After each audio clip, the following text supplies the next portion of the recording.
transferred from IUEA because Kamocha was much nearer to my workplace, Firebase, which used to be here.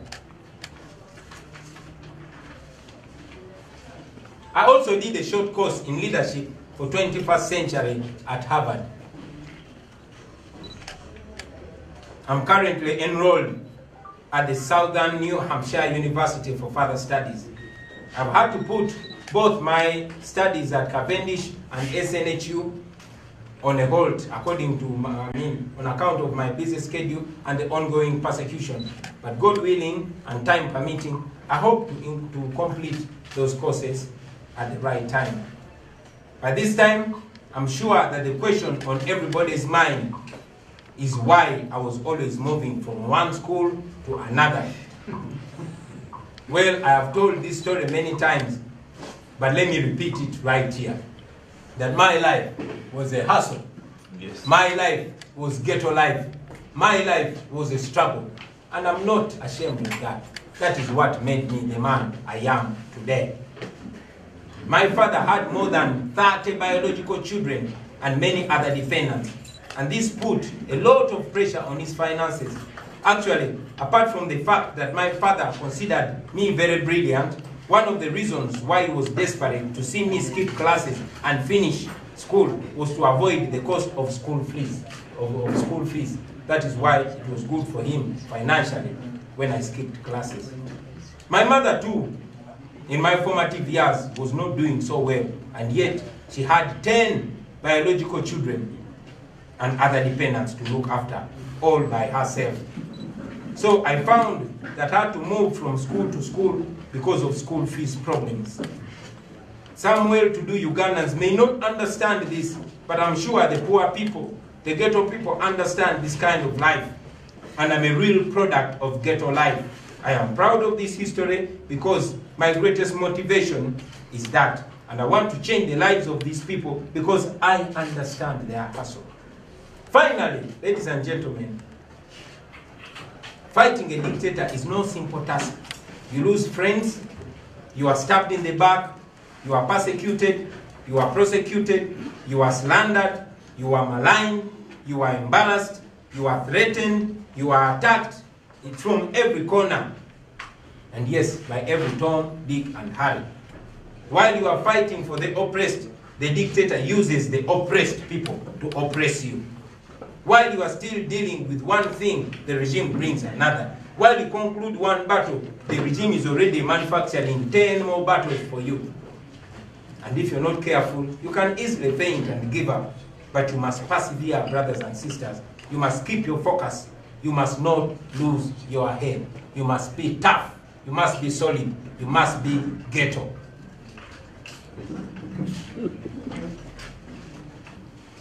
You must know that out there are millions of people that have to look up to you, that you must keep confident. These are the lessons that I've learned from Dr. Kizza Besigye, from Nelson Mandela, from Malcolm X, from Martin Luther King. And yes, I hope the ghetto people out there are learning lessons from my experience while I'm still alive. Dictators, ladies and gentlemen, have no shame. Their tools too have no shame. My wife and I have been left in so much wonder, seeing some of the people who are very close to us, people who we helped so much, and yes, those who helped us, turning around to do unbelievable things against us. We sometimes watch in utter shock some of the people who were previously closest to us saying unbelievable things about us. We have come to learn the kind of person we took on, and yes, we've come to learn the kind of responsibility and duty we took on. But I encourage you, comrades, to brace yourselves for even more heartbreaks. That is the cost of fighting for freedom. But you know we shall win, because we have no option but to win. Now, regarding the Electoral Commission, the Uganda National Examination Board, and other state institutions, I'm aware that several lawyers and public individuals have written asking for information regarding the academic papers of President Museveni, his wife, and several other NRM ministers. You have already taken much longer to respond to their request. than the time it took to release my academic papers. I am challenging you to release them with the same urgency, since you claim to be acting independently and within the law. Ugandans want to be sure if indeed President Museveni has the qualifications that he claims to have, that he was born when he claims to have been born. And yes, they want to be sure if he's really a Ugandan. This is a debate that has taken so many years and it needs to be concluded. Thank you, ladies and gentlemen. No Zungu, Narondu Komeza. Now, before I go to Uganda, I want to reassert it that I'm proud to be able to answer the questions why I went to different schools for different terms or different years. And maybe I'll use this opportunity to send out a message to all the people out there, especially the poor, the struggling young men and women who are living in the conditions that I've lived in. Don't be ashamed of yourself. It is okay. It is okay to hustle. Many of you cannot afford school fees. I was driving past Kololo SS, my former school, in exam time, and I saw young boys and girls, the same life that I used to live, exam time, but they're locked outside the gate because they did not pay school fees. It's not that they don't want to school, they wouldn't have gone to stop the gate man. Many of us had to jump the fence to go to school. Many of us would go into an exam room an hour later. Many of us missed our favorite exams because we did not pay school fees at the right time. So when I see people laughing at the circumstances under which I personally failed to do some exams or failed to pass other exams, you cannot understand it. It is only who feels it that knows it. This is the message to you, Ghetto Youth. Don't give up, man. Don't give up. You're facing that, but it's preparing you for the future. It is preparing you for a time like this one. If I didn't go through that, I would not be as hard as I am today. So, take heart. You are doing the right thing. Don't give up. Just make sure you study. Make sure you get that qualification under whatever circumstances. You are going to need it.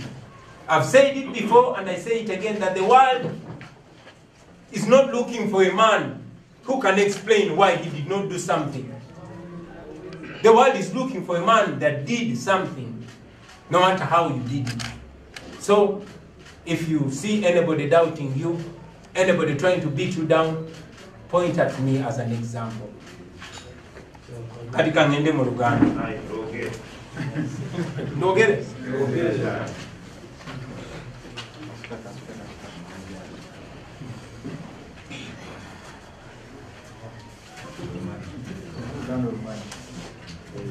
Alligator youth, you are the super youth. All the ghetto youth, this one for you. Mwebale nnyo basebo ne banyabo anamazo betondera naye njagala okuddamu betondera olw'okubalimbisa ebbanga eddene nnyo bweri basebo ne banyabo. Waliwo okutataganyizibwa kwe tufunye ku makya kwesijagendamu naye mukkiriza okwetonda kwaffe okubalwisa basebo ne banyabo obudde bwammwe tutwalira ddala ng'ekikulu. Era mu mbeera emu munzikirize mbategeeze nti oba oli awo sandivuddeyo kwogera ku nsonga eno kuba ffenna tumanyi bino ebiboozi babireese kutaataganya revolution yaffe nakugezaako kutusala sipiidi naye kubanga era mmanyi nti waliyo bannaffe eyo abayinza okubanga emitima gyabwe gibenyise obanga beeraliikiridde olw'ebyo ebiyitingana ebikwatagana ku kusoma kwange n'emyaka gyange. Ensonga lwaki nsazeewo zije ensonga naye ngirambulire mu kutebeke. Naye okusooka munzikirize mbawe ku byafaayo oba oliawo binaatuyamba okulaba obulungi ebifaananyi n'okutuyamba okufumiitiriza ku nsonga kati zetuli mu kuyitamu olwaleero. Mu mwaka gwa 1999 Dr. Besigye yawandiika ekiwandiiko ekyali kikolokota gavumenti ya President Museveni. Ekyo n'ekiwandiiko kyatukyusa obulamu bwe embagirawo era ne kibukyusa olubeerera. Amangu n'embiro baamutwalirawo mu kkooti y'amagye ne bamuteekako omusango nti ayogedde ensonga ku platform oba ku mu mpuliziganya etaali ntuufu. Mu mwezi gw'Oktoba omwaka ogw'2002 bwe yalangirira nti agenda kwesimbawo okuvuganya ku bukulembeze bw'eggwanga, twali tulowooza nti oba oliawo ekiwandiiko kyafulumya kyamuleetera ebizibu, naye ate kino kyamuleetera nnyo ebizibu kubanga okuva ku olwo yafugira ddala omulabe wa Pulezidenti Museveni n'ebitongole bya gavumenti byonna byonna ebisinga obungi. Mu mwaka gwa 2021 nga wakayita emyezi mitono nnyo ng'okulonda kuwedde, Dr. Besigye baamukwata era ne bamusaako omusango gw'okulya mu nsolukwe. Gavumenti yagamba nti yali akolagana n'abayeekera ab'e DRC oba Democratic Republic of Congo. Olwali okuteebwa okwewerera n'okutiisibwatiisibwa okwali kuteekeddwa ku bulamu bwe kwali kungi, yalina okudduka mu ggwanga n'agenda mu buwaŋŋanguse egyo yamala emyaka 4. Mu mwaka gwa 2005 bwe yakomawo mu Uganda okwesimbawo mu 2006, kampeyini zaali zakatandika ne bamukwatirawo ne bamusaako omusango ogw'okulya mu nsolukwe ne bamusaako n'omusango ogw'okwata omukazi. Bwe baali bamusaako omusango ogw'okulya mu olukwe bagamba nti yali akolagana n'abayeekera ba PRA era ne bagamba nti yali akolagana n'abayeekera ba CODE. Ku nsonga z'okwata omukazi, gavumenti yagamba nti mu mwaka gwa 1997 emyaka 9 egyali gyayise bagamba nti Dr. Besigye yali akutte muwala w'omu ku mikwano gye gwe bayitanga Joanita Kyakuwa. Wayitawo emyaka mingi, ekkooti enkulu erekulemberwa omulamuzi John Bosco Katutsi yagoba omusango guno era neeraga nti byonna byonna bye byali bamutaddeko byali byabukuusa, byali byakugezaako kumukolokota nakumulima mpindi ku mabega. Kirajjukirwa nti mu musango ogwo gwe bateeka ku Dr. Besigye ogw'okwata omukazi eyali amwozesa kati yakulira akakiiko k'ebyokulonda omulamuzi Justice Simon Byabakama Mujeni. Jeno Kayihura yali nnyo musango ogwo, n'olwaleero Commissioner General akulira ekitongole ekisoloza emisolo Mwami Musinguzi Lujoti nabo bazanya paati y'amaanyi mu muzannyo ogwo gwe baali basibye ku Dr. Besigye. Mu 16 omwezi gw'11 omwaka 2005 Dr. Besigye ne banne bwe baali basibiddwako emisango egyo baatwalibwa mu kkooti enkulu okweyimirirwa. Ng'omusango gwali gukyagenda mu maaso, abasirikale bamukwata mundu abaali tebali mu uniform naye nga bambadde ebyambalo ebiddugavu balumbagana kkooti ne bagyetooloola era ne bawamba obusenge obwali bukwatibwamu abasibe abaali balindiridde okweyimirirwa. Era oluvannyuma lwa byonna okweyimirirwa kwalemesebwa kubanga abasirikale bayingira mu ofiisi zonna ne bazikyankalanya abo baali bayita ba Black Mamba era abasibe bamaliriza nga baziddwayo mu kkomera. Omwogezi w'amagye mu kiseera ekyo Major Felix Kulayigye yagamba eggwanga yaba Black Mamba baali bateekeddwa ku kkooti basobole okukwata abo abasibe singa baba bateereddwa basobole okuggulwako emisango emirala mu kkooti ey'amagye. Bannayuganda banyiiga ne balaga obutali mumativu ne basitula amaloboozi gaabwe era gavumenti kyeyaddamu kwali kuwera nkuŋŋaana, kuwera kwekalakaasa na kuwera byonna byonna byali byogerwa ku muzannyo ogwo ku musango ogwo.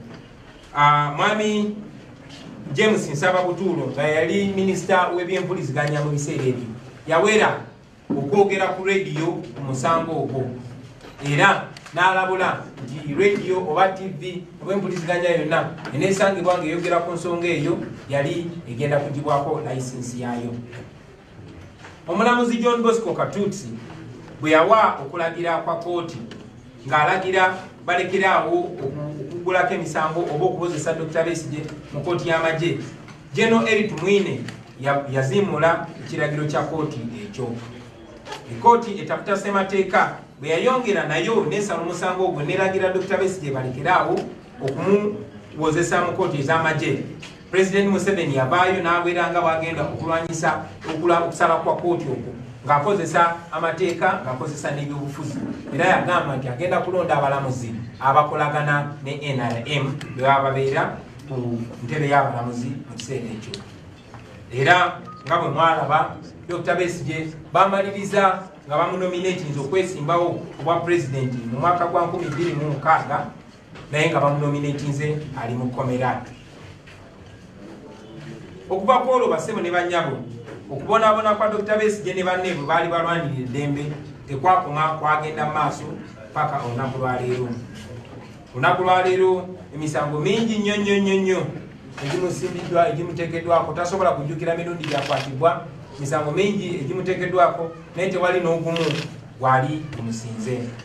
Mu mwaka gwa 2007 muganda we gwe bayita Musaasizi Kifeefe yafa oluvannyuma lw'okutulugunyizibwa ennyo mu kkomera kumala ebbanga eddene.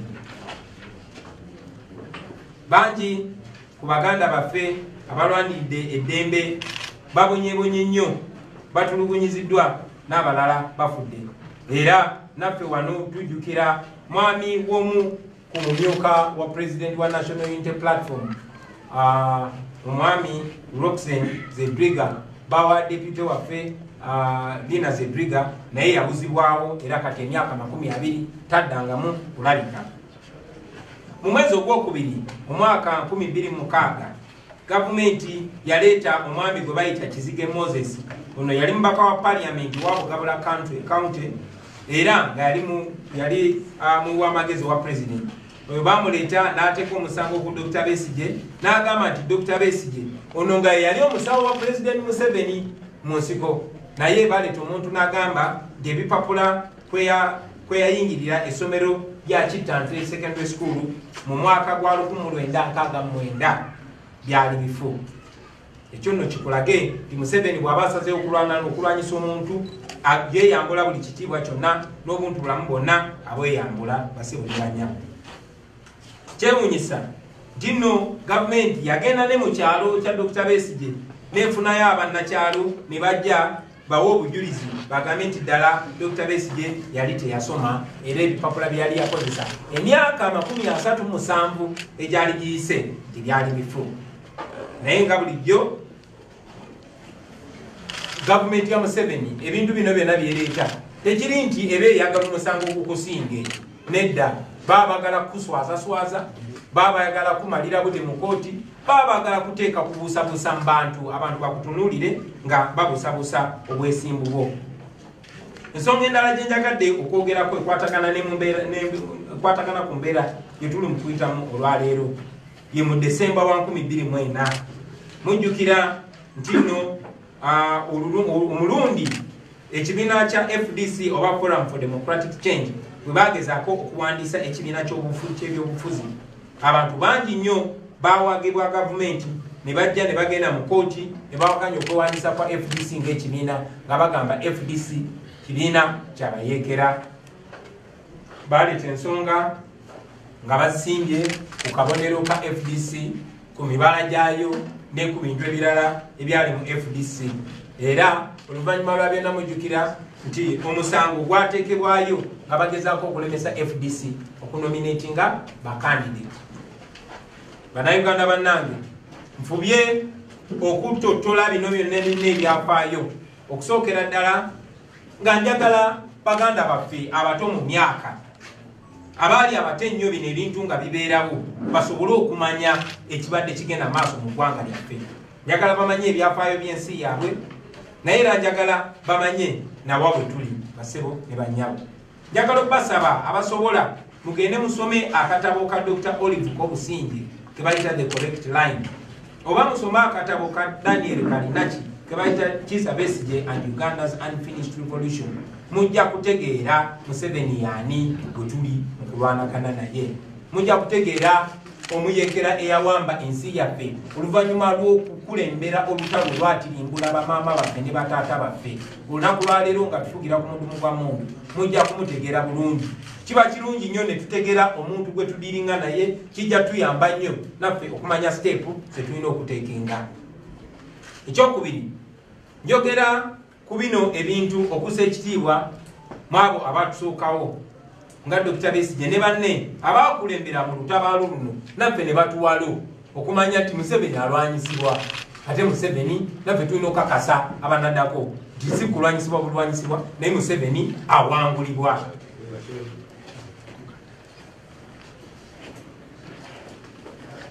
ekyokusatu era ekisembayo njogera ku byafaayo bino nga njagala baganda abaffe bonna bamanye nti nno okusoomozebwa nze ng'omuntu gwe mbadde mpitamu okuva olunaku lwe nayatula nti ngenda kwesimbawo mu 2021 si bipya. Bino byonna bw'oba obigenderedde kabadde kagenderere kagezaako okutunafuya, kugezaako kubuzaabuza, kugezaako ekifaananyi kyaffe okukikubamu ebituli, era nga bwe kibadde eri buli muntu agezezaako okugyayo omutwe n'ayagala okuwakanya effugabbi erya Museveni. Njagala mumanye nti badikiteta babeera batiitiizi. Museveni mutiitiizi, n'abo bakozesa batiitiizi, kuba amazima gazitowa nnyo era tebasobola geetikka. Kyova olaba beekweka mu bulimba nakutiisatiisa. Bannakyemalira bonna kyebasooka okukola oba ogendedde mu byafaayo n'otunula, basooka kugezaako okuwanguzi oba kusikiriza abo ababawakanya babeegatteko, naye kukigaana ng'olubajjayo eryanyi lyonna. Era Mukama bw'anaaba ampadde obudde n'obusobozi mu biseera eby'omu maaso, nja kubayo ate mbatotolere bantu bameka na mirundi emeka gavumenti ya Museveni gyesobodde okuntuukirira oba gye yafubwa okuntuukirira bwe baali bakyasobola okuntuukirira nga bagezaako nange okumpa ku ezo zibbiliyoni ze babbye ku bawi b'omusolo bagezeeko okundongoowaza nange okunteeka ku sayidi yaayo.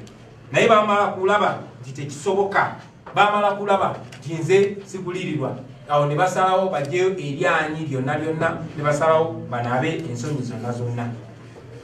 Naye ng'ojje ku ekyo baganda bange, njagala mmanye nti bannakyemalira ekyokulwanyisa oba wiponi gye basinga okukozesa ate ekyennaku ge mateeka. Ng'oggyeko okugulirira, ng'oggyeko okutiisatiisa, bakozesa amateeka nga tuulu yaabwe obanga ekyokukozesa. Kuviira ddala mu bazungu nga bafuga omwana w'omuddugavu n'effugabbi mu apartheid South Africa paka ku ba Bashir, ba Hosni Mubarak, ba Gaddafi n'abalala, bakozesa tteeka nga weapon ey'okunyigiriza bannaabwe. Okuva lwe twalangirira nti tutandise People Power Movement, gavumenti ya Uganda efubye okukozesa amateeka mu ngeri enkyamu ogezaako okutulemesa. Mu Arua mujjukira ng'oggyeko ekyokunteekako omusango ogw'okulya mu nsi olukwe, bagamba nti bansanze ne zimashini gaani 2 mu luumu yange, newankubadde zaamala ne zibula ng'empewo. Banteekako omusango nze wamu ne bannange nti twakuwa emmotoka etayitamu masasi, naye nti ffe twagikasukira ejjinja n'eyatika. Twakwata ejjinja limu abantu 30 n'omusobyo ne twasa emmotoka eyo. Yenjogera ya Museveni ne banne. Oluvannyuma lwa byonna banteekako omusango ogw'okuwakanya omusolo ku internet. Era olunaku lwaleero ntambulira ku zi police bond ku misango egisukka 20. Mu mwaka oguwedde ekitongole ky'omusolo ekya Uganda Revenue Authority kyandeetera biiru ennene gye sirabanga nako, ne baŋŋamba nti bateebereza nti nali nkola sente nnyingi nnyo naye ate nali siwa musolo gumala. Mujja kujjukira nti omwaka oguwedde era nze wamu ne bakulembeze bannange omuli mukulu Joel Ssenyonyi n'abalala bwe tubadde tukulembera ekisinde ekya People Power, baatutwala mu kooti ne batugulako omusango ogw'okubeera nga tukulembera ekisinde kye bayita People Power. Mu bannamawulire mukijjukira ekyo. Emisango egiteekeddwa ku nze ng'omuntu mingi nnyo. Bataddeyo abantu ne bateekako emisango nga batandikira mu kugamba nti ettaka lya wano ekamota tuyimiridde olwaleero nti tulina mu bukyamu, ne bagamba ne baleeta omusango nti amaka gange emagere ndiwo mu bukyamu, ne baleeta n'omusango nti ebusaabala gyenyina biiki nayo ndiwo mu bukyamu. Buli omu akimanyi nti bino ebintu mbadde nabyo emyaka egisukka mu 10, naye ekyo tekiganye gavumenti wakati mu buswavu bwayo okuvaayo nereeta ebintu ebisesa ng'ebyo.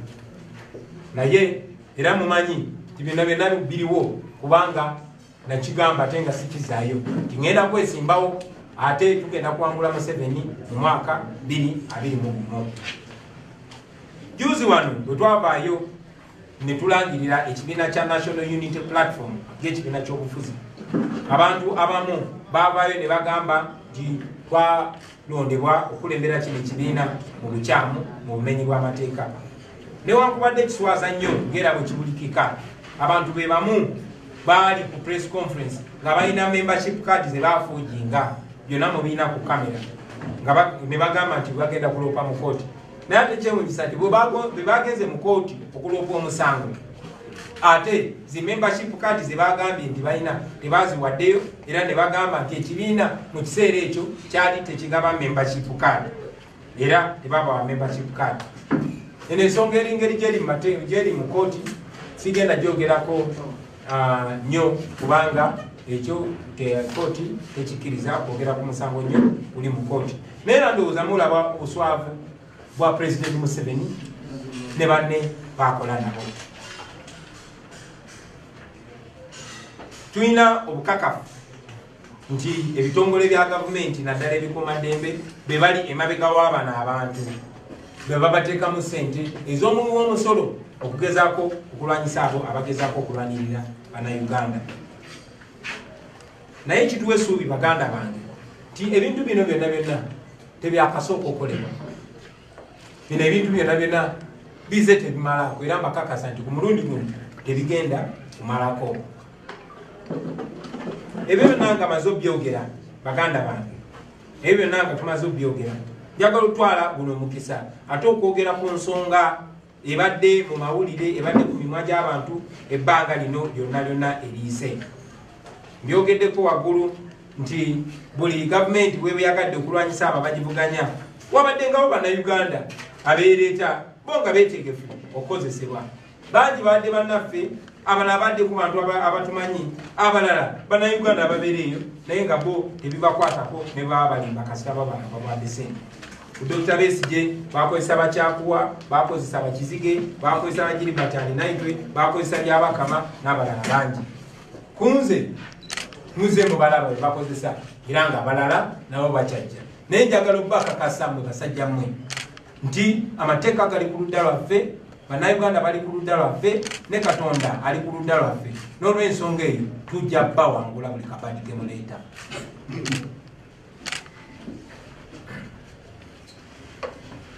Bwe nasooka okwesimbawo mu Kyaddondo mujjukira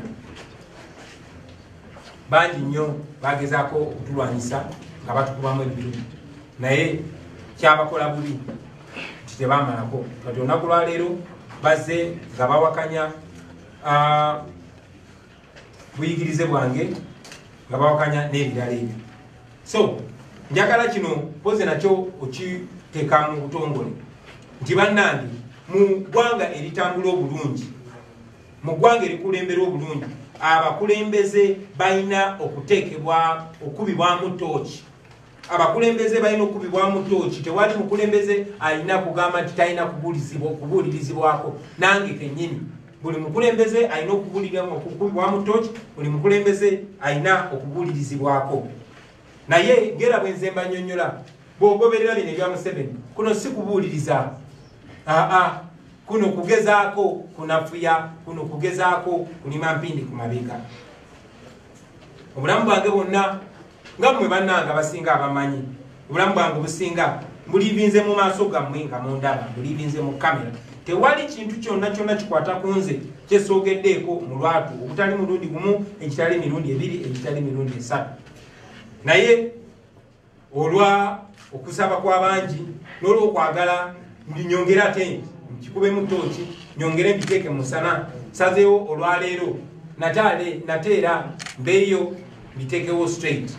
Era ensonga ze zino wammanga. Ensonga esooka, nze Kyagulanyi Ssentamu nazaalibwa nga 12 omwezi ogwokubiri omwaka 1982. Banzaalira Nkozi. Mukulu wange ali awo gwe bayita Julius Walakira, ng'ono gwe nzirako, nga maama y'omu ne taata y'omu, bamuzaalanga 23 omwezi ogw'ekkumi omwaka 1979. At least bw'oba ogendedde weewandiko byonna ebiri official ebibye. So tewali ngeri osobola kuŋŋamba nti ate nze banzaala nga 12 ogwokubiri 1980 ng'ate omuntu gwenzirako ng'omukyala y'omu ye yatuzaala nga ye bamuzaala emyezi 4 egyali giyiseewo. So omukazi tasobola kufuna lubuto mu myezi infact 3.5 tasobola kuzaala leero ne wayitawo emyezi 3.5 n'azaala omwana omulala. Natandika okusoma mu 1986 era nga nasomera mu St. Maria Goretti Nursery School e Kamwokya. Era essomero lyabeeranga mu Kifumbira wali ne kati liri awo mabega wa kino ekizimbe, era musobola odiraba mwenna abaseko ne banyamu. Nasoma P2 nasoma P1 mu City Primary School, kati baliyita Alia Primary School, liri awo Kamwokya waggulu. Era P1 nagisoma mu 1987. P2 nagisomera Kanoni Umeya Primary School 1988. Eyo no gye nayigira n'okusoma essaala z'Abasiraamu. Temunsanga ne mumpita Omusiraamu, nasomerayo busomezi. P3 nagisomera Kasaka Primary School ewa Fregomba mu 1989. P4 ne P5 nagisomera Kanoni Catholic School mu 1990. Eyo no nasomerayo kuva mu 9 paka mu 91. P4 ne P5. P6 nagisomera St. Aloysius Primary School e Bukalaji mu 1992. Eyo no gye nali nga nsoma bulungi. Kitange n'asaba headmaster waffe ebiseera ebyo bamuyitanga Mr. Kato. Namusaba mu ssomero gye nali badde gye nasomera P5 e Kanoni Catholic School. Namusaba anzikirize mbi gye sitalinge nsobole okutuula P7. N'olw'ensonga eyo P6 nagisomako taamu 2, taamu yasembayo nagimala nasoma P7 era nentula ebigezo mu mwaka gumu ogwo gwa 1992. Nempita nengenda mu senior 1. Tata wange yaweebwa amagezi nga ali mu kujuza foomu zange ez'okutuula P7.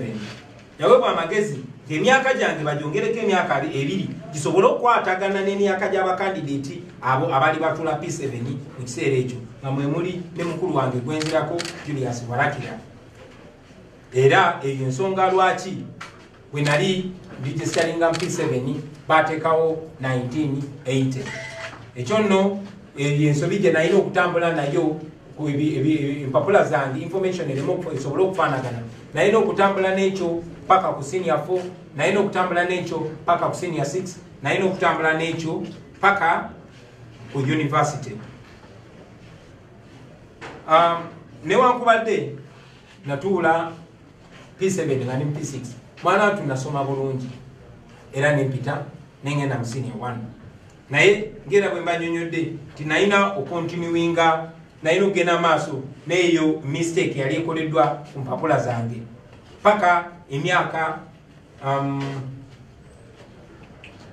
paka mu mwaka ogw'2002. So kino njagadde kibajukize nti taata wange omugenzi kati JW Center emyaka 9 egiyise mu mwaka gwa 2010 ayina interview gye yakola era nga video recording eyo gyeri ng'annyonnyola engeri bino byonna gye byali bikoleddwa. Oyo yali kitange omugenzi JW Center. Eyo video eri available era tujja gibawaako. Ensonga y'emu, omu ku bakulu bange Ediyawe waliwo interview gye yakola emyaka 14 egiyise mu 2007 era n'akinnyonnyola bulungi nga bwe nasobola okutula P7 nga ne P6. Era n'omu ku bakulu bange Nyanzi mu 2008 waliwo interview gye nalabye era nga naye yali akyogerako. N'olw'ensonga eyo eno ensonga si mpya, eno ensonga tezze lunaku lwa leero.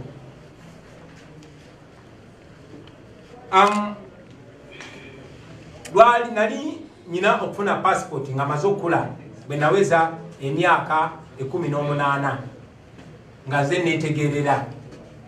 Bwe nali nfuna passport awo we nagenda okutereereza record zange zino nga ndi muvubuka wa myaka 18 olw'ensajja kudde era bwe nali nfuna passport na swearinga affidavit eyali ecorrectinga obwo bukyamu era obwo bukyamu ne butereera okuva mu mwaka ogw'2000 kati emyaka 20 egyakayitawo.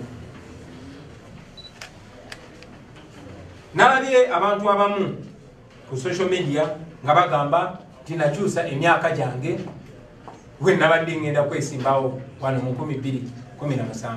Njagala obasaba mugende munoonyereze bulungi nnyo sente ze babasasula okutulimirira muzikozese bulungi, mukole research, muleme kola nsobi ate zigenda baswaza mu maaso g'abantu. Ekikwatagana n'amannya gange nakyo nja kyogerako. Erinnya erimu wasentamu nga waliwo single S, eddala nga waliwo double S, naye nga byonna byange nga nze Kyagulanyi. Sentamu M eriko single S, endala eriko double S, baadde bagufudde musango.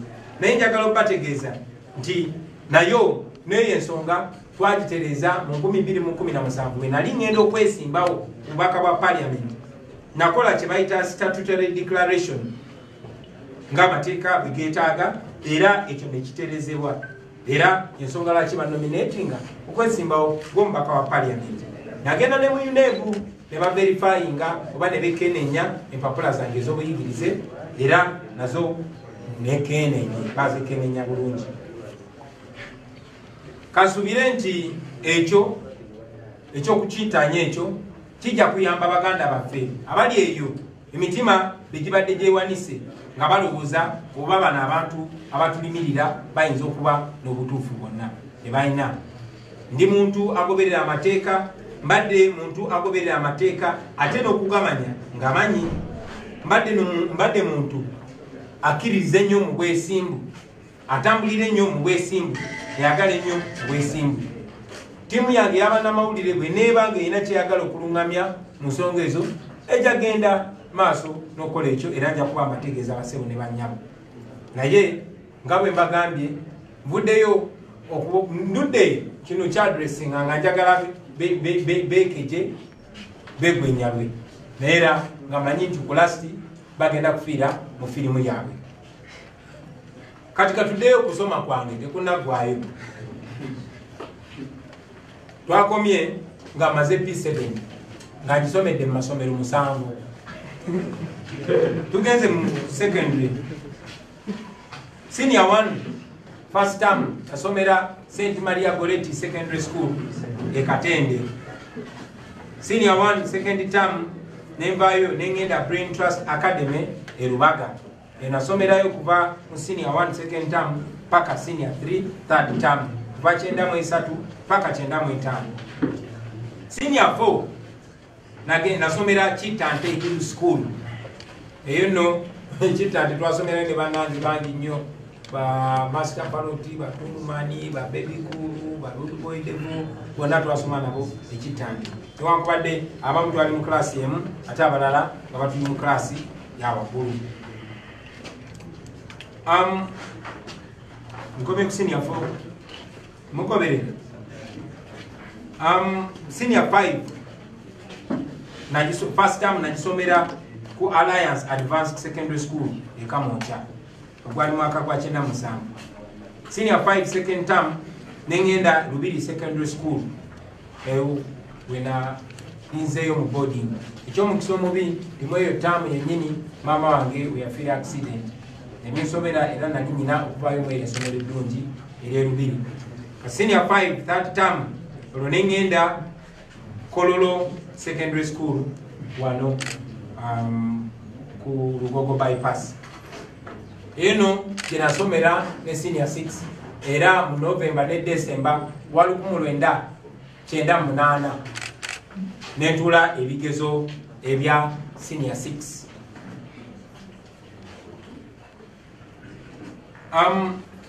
Bwe navaawo naweebwa ekifo e Makerere University era ngaawo nali mpeereddwa ekifo okugenda okusoma degree Bachelor of Arts in Social Sciences mu 1999.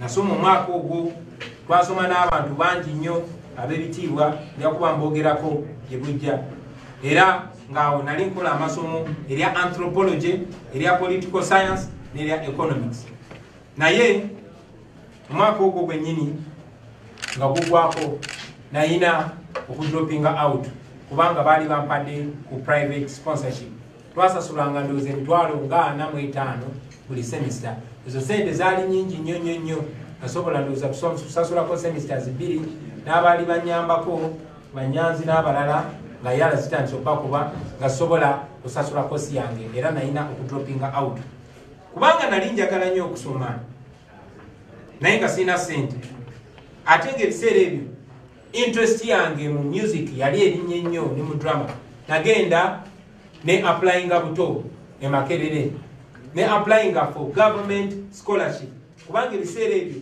nali mu kunoonyereza kwange bangambye nti ku department ya music dance and drama waliwo abajja direct naye ate waliwo n'abalala ng'ogenda n'okola practical exams nagenda nekola practical exams era nempita era bwe nayita bampa ekifo ku government scholarship Makerere University mu mwaka ogw'2002 era nensoma ne bantikira mu mwaka ogw'2023 e Makerere University ne diploma ya music dance and drama kati awo nezira ku street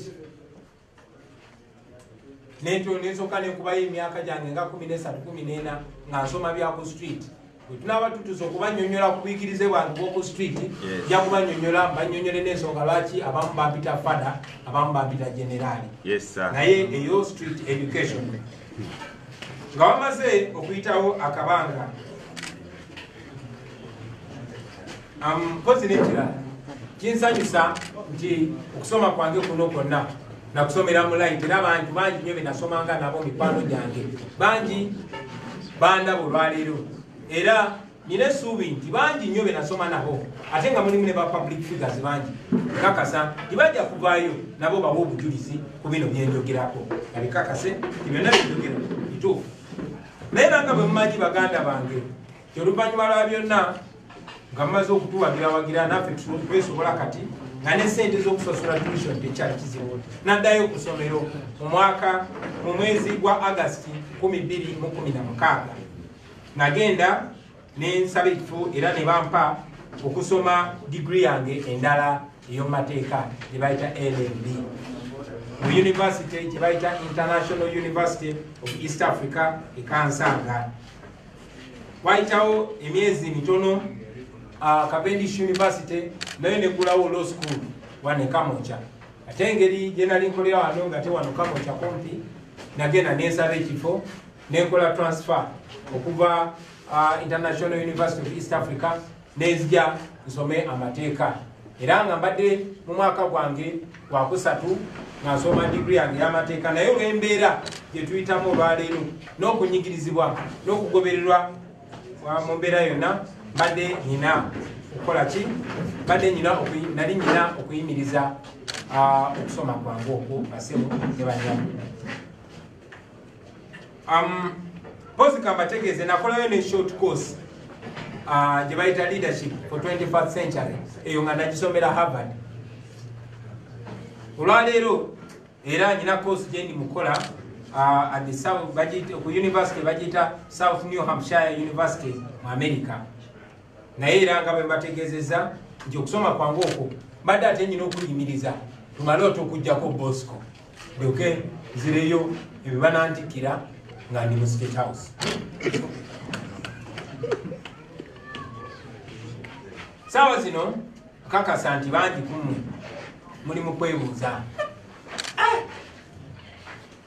kyava kuki okusomera primary mu masomero kumpi 8 secondary n'okisomera mu masomero 7 university n'okisomera mu universities 4 nga te university emu yokka gye bakutikidde jajja kitya ekyo nakyo jakyogerako bwe nti bannange nti obulamu bwange mbubadde bwa kupambana obulamu bwange okufaananako n'obulamu bw'abantu abalala bubadde bwa mitobo era nze okusoma kwali kusobola okugaana kubanga mikwano gyange benakola nabo bangi nnyo okusoma kwagana si kuba tebaali bagezi mu ssomero, si kuba baali tebaagala kusoma, naye olw'embeera gye baali balina okuyitamu.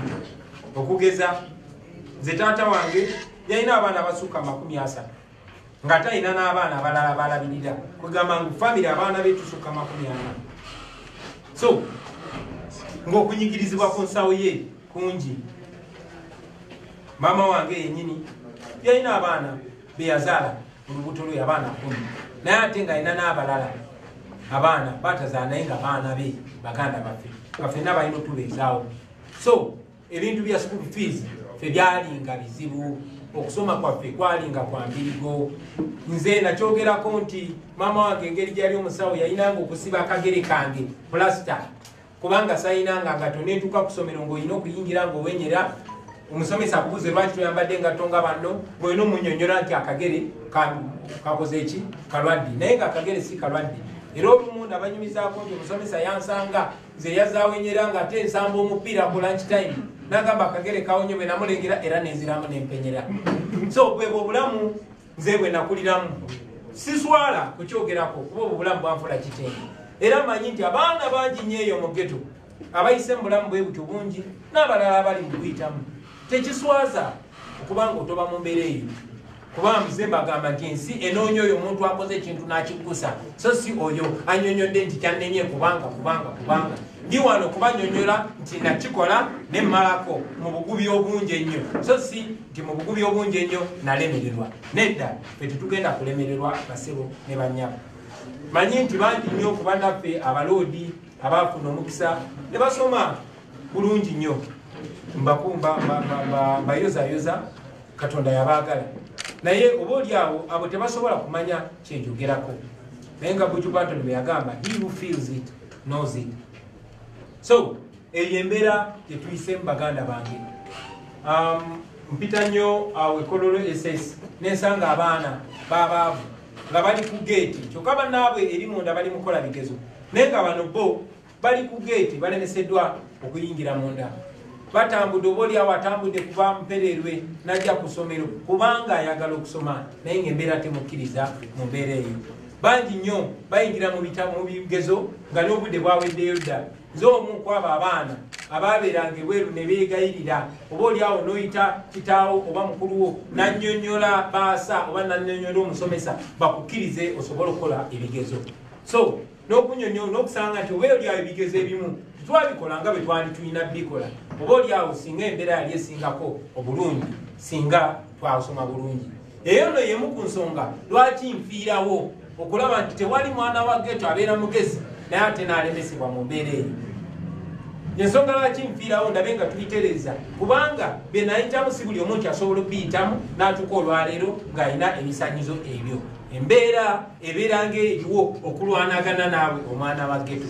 So mwe batooto ba ghetto, mwe abali mu byalo, mwe abali mu ssomero obunyoomebwanyomebwa, temwenyooma bakyali bange. Bulijjo mbagamba nti baatukasuka kulalira naye twadda na birimba, baatuzaala ng'ensobi naye twafuuka ensonga, kati bwe ndaba avudde mu ghetto mulaba ng'ekimuli ekimeze mu nkokoto, one yakola ng'eyo mu wino yazimbye zaako eryeko. Ebigambo oba owulira biwakanya eyo mulage ku Kyagulanyi yenze ebyo bintu bya ddala owulidde. N'ekirala baganda bange nga maliriza, njagala nnyo nnyo mujjukire nti olutalo lwe tulimu si lwangu, obanga owakanya oba olwanyisa dictator agenda kukola buli kimu, era suubira nti buli kimu ojja kifeesinga muganda wange. Guno si mulimu mwangu, tujja kufiirwa emikwano, oba gwe awakanya dictator ojja kufiirwa emikwano, ojja kuliibwamu enkwe, ojja kunyigirizibwa, ojja kusibibwa amakomera, ojja kwogerebwa amafuukuule, ojja kuswazibwa, ojja kutiisibwa, ojja kulumbibwa mu buli koona. Bajja kukozesa abantu bw'oba obadde omanyi nti bakwagala nnyo bakulumbagane, naye lemerako muganda wange. Ogwo gwe muwendo gwe tulina okusasula nga tulwanirira eddembe. Ogwe muwendo ogusasuddwa, kuba abamu basasudde na bulamu bwabwe.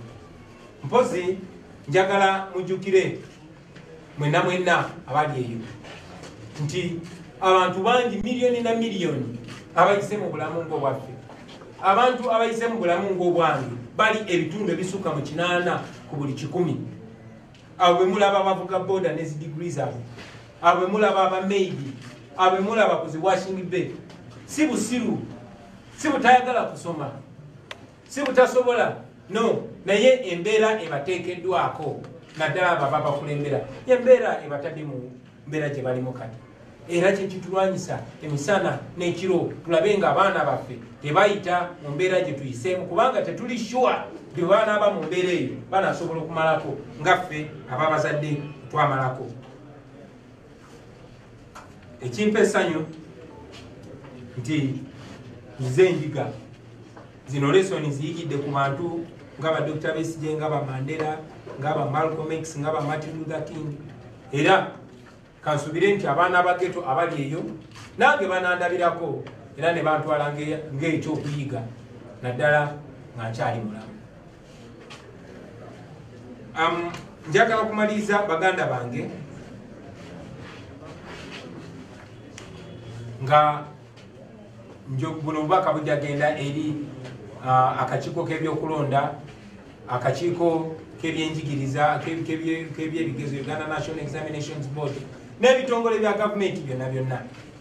Manyi bulungi nnyo nti waliyo balooya n'abannayuganda ababawandikidde nga baagala okumanya ku bikwata ku kusoma kwa Pulezidenti Museveni, ebikwata ku kusoma n'obuyigirize obwa mukyala we Janet Museveni n'abamu ku bakungu aba NRM ne baminisita.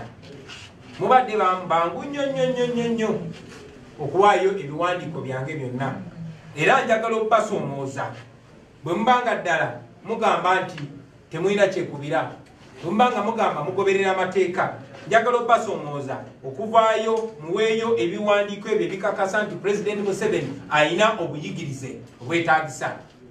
Njagala okubasoomooza muveeyo mulage nti Pulezidenti Museveni obuyigirize bwayogerako ddala bw'alina. Njagala okubasoomooza muveeyo muleete ebiwandiiko ebikakasa nti ddala emyaka Pulezidenti Museveni gy'agamba gy'alina. Era njagala okubasoomooza okuvaayo okakasa nti ddala Pulezidenti Museveni munnayuganda nga bw'agamba. Ebyo amaze obyogerako, ebirala nja kulindirira ebibuuzo byammwe basebo ne banyama. Mwebale nnyo, mwebalire ddala. Mpozi ngenda basaba obaolyawo nga tetuna nga sinaddamu bibuuzo.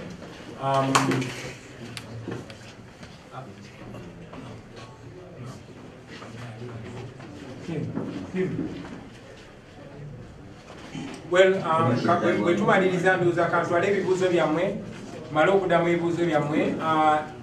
Videos ezimu zembadde njogerako nga eya mukadde wange newakubadde yatuva ku maaso emyaka 5 egiyise, naye ebyo ebigambo yabyogera emyaka 9 egiyise, nabyo kijja kukola bulungi mu biwulire oba olyawo n'ebirala byonna bijja biteeka ku social media basebo ne banyamu. Bwati wali bibuuzo sobola ogenda.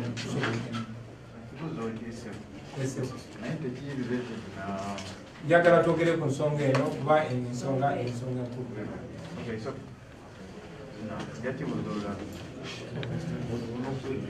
Mulabika nga batalina kibuuzo kyonna. Munyonyose. Mwebali nnyo, mwebalire ddala. Kambasabe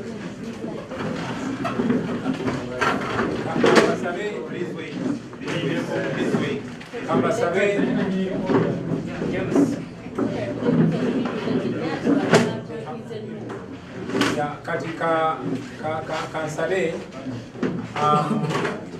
waliwo video gye twabadde timu yaffe gye badde yagala okulaga abannamawulire. Simanyi oba munaatandika kamera zange ne zigitunuulira oba asobola ogireeta eno.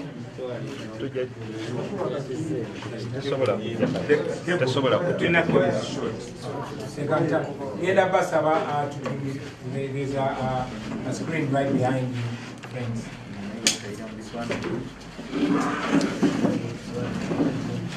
Funa ku maama w'omugenzi Margaret Nalunfuma Sentamu. Omwana oyo yali mukalabakalaba yateganya nnyo mu bigambo byakwavula nti ate aluddewo nga talina yavula oba okutambula. Kale omwana bwe yeemalirira ku ttaka ne mulaba nze mwennyini nga mwana oyo ajja kuba mulungi. Oma maama wakumeka wa 11 baana abalenzi nina abaana ba 31. Kakati ne kakula nga mwana mulungi wa mpisa nnungi, ne kakula nga kakujjukujju kagezigezi nga Bobby. Robert yazaliwa ng'omwana nga mufuna ku maama w'omugenzi Magweti Nalunkuuma Sentamu. Omwana oyo yali mukalabakalaba yateganya nnyo mu bigambo byakwavula nti ate aluddewo nga talina yavula oba okutambula. Kale omwana bwe yeemalirira ku ttaka ne mulaba nze mwennyini nga mwana oyo ajja kuba mulungi. Oma maama wakumeka wa 11 baana abalenzi nina abaana ba 31. kakati ne kakula nga mwana mulungi wa mpisa nnungi, ne kakula nga kakujjukujju kagezigezi nga ate katwagala. Mu myaka mwana nga awezezza emyaka nga 15 Katonda we yatwalira maama we. Katonda atusase ne tumukuza ne tumutwala ku ssomero Kanoni awo ku Roman Catholic Church Primary School. Nateekaganya n'omukulu w'essomero nti omwana ono nga bwali bright bw'ati nsaba akole P7 mu 6. Headmaster n'akkiriza. Kulyatoke n'akajanjaalo kano kadde kaffe mwana kamazeeyo emyaka nga 10 bulijjo maama nga Mr. Kata akyali headmaster. Eno yali P5 eri nali Kabazimba office n'endoza tebagimala. Robert bwe yagenda mu masomero ga waggulu yakola dda bulungi naye ng'anyumirwa nnyo ennyimba ezibeera ku leediyo ku azikwata bukusu n'aziyimba nazimba azina n'okuzina. Nali Makerere nze nali nkola social sciences ye ng'ali mu department ya MDD information technology kati he had majored in literature. Bobby Robert yazaliwa ng'omwana nga mufuna ku maama w'omugenzi Magweti Nalunkuuma Sentamu. Omwana oyo yali mukalabakalaba yateganya nnyo mu bigambo byakwavula nti ate aluddewo nga talina yavula oba okutambula. Kale omwana bwe yeemalirira ku ttaka ne mulaba nze mwennyini nga mwana oyo ajja kuba mulungi. Oma maama wakumeka wa 11 baana abalenzi nina abaana ba 31. kakati ne kakula nga mwana mulungi wa mpisa nnungi, ne kakula nga kakujjukujju kagezigezi nga ate katwagala. Mu myaka mwana nga awezezza emyaka nga 15 Katonda we yatwalira maama we. Katonda atusase ne tumukuza ne tumutwala ku ssomero Kanoni awo ku Roman Catholic Church Primary School. Nateekaganya n'omukulu w'essomero nti omwana ono nga bwali bright bw'ati nsaba akole P7 mu 6. Headmaster n'akkiriza.